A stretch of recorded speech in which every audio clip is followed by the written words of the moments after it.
ஜீவன் electrical குரு சேனலுக்கு உங்களை வரவேற்கின்றேன். நாங்கள் இன்று இந்த வீடியோவில் எக்ஸாஸ்ட் மோட்டருக்கு ரொட்டேஷன் அதாவது வளத்தை எவ்வாறு மாற்றுவதென்று சொல்லி பார்ப்போம். Clockwise anti clockwise. Original wire கனெக்ஷனுக்கு பார்த்தீங்கன்னு சொன்னால் எக்ஸாஸ்ட் ரோட்டரானது ஆன்டி கிளாக் வைஸில் சுற்றுகின்றது. அதை நாங்கள் எவ்வாறு கிளாக் வைஸுக்கு மாற்றுவதென்று சொல்லி பார்ப்போம். அதற்கு நாங்கள் முதல்ல கவரை கழட்டுவோம். கவருடன் இணைக்கப்பட்ட ஸ்க்ரூவை கழட்டுவதன் மூலம் கவரை நாங்கள் பிரித்தெடுக்கலாம்.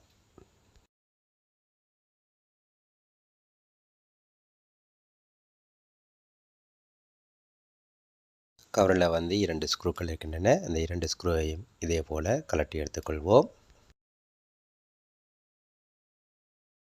பொருத்தி இருக்கும் இரண்டு ஸ்க்ரூவை நாங்கள் கழட்டி கவரை ஓப்பன் செய்தாச்சுது. இப்போது பார்த்தீங்கன்னு சொன்னால் வயர் கனெக்ஷனை காணக்கூடியதாக இருக்கின்றது. மோட்டருண்ட ஒரிஜினல் கனெக்ஷனை பார்த்தீங்கன்னு சொன்னால் மோட்டர் வைண்டிங்லேருந்து 3 வயர் வருகின்றது. Red, black, blue. இதோட கனெக்ஷனை பார்த்தீங்கன்னு சொன்னால் ப்ளூ கலர் கெப்பாசிட்டருடன் இணைக்கப்பட்டிருக்கின்றது. அதே போல் பிளாக் வயரில் ஒரு கெப்பாசிட்டரும் நியூட்ரல் வயரும் இணைக்கப்பட்டிருக்கின்றது. ரெட் வயரை லைன் வயரோட அதாவது ப்ளூ கலரோட இணைச்சிருக்கணும். இதை நாங்கள் எவ்வாறு இலகுவாக மாற்றுவதென்று சொல்லி பார்ப்போம்.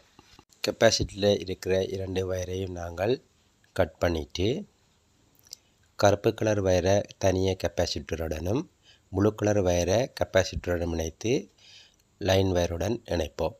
இவ்வாறு இணைப்பதன் மூலம் நாங்கள் ரொட்டேஷனை இலகுவாக மாற்றிக்கொள்ளலாம். வயர் கனெக்ஷனை நாங்கள் இணைத்தாச்சுது. இப்போது பவரை வழங்கி பரிசோதித்து பார்ப்போம்.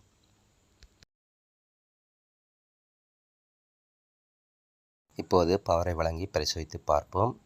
இப்போ பார்த்தீங்கன்னு சொன்னால் மோட்டரின் ரொட்டரானது கிளாக் வைஸுக்கு சுற்றுகின்றது.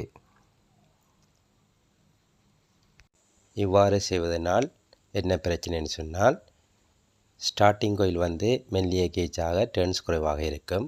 ஸ்டார்டிங் கோயிலுக்கு நாங்கள் நேரடியாக பவரை வழங்கும் போது கோயில் சூடேறி எறிவதற்கு வாய்ப்புகள் அதிகம். அதனால் பாகம் 2ஐ பார்த்து அதன்படி செய்வது சிறந்தது. நான் மீண்டும் ஒரு வீடியோவை பதிவேற்றுகின்றேன். பாகம் 2. அந்த வீடியோவில் மோட்டார் வைண்டிங்கை பிரித்து எவ்வாறு கிளாக் வைஸ் ஆன்டி கிளாக் வைஸ்க்கு மாற்றுவதென்று சொல்லி விரிவாக ஒரு வீடியோவை போடுகின்றேன். அதை பார்த்து பயன்பெறுங்கள். இந்த வீடியோ உங்களுக்கு பயனுள்ளதாக இருந்தால் லைக் செய்யுங்கள்.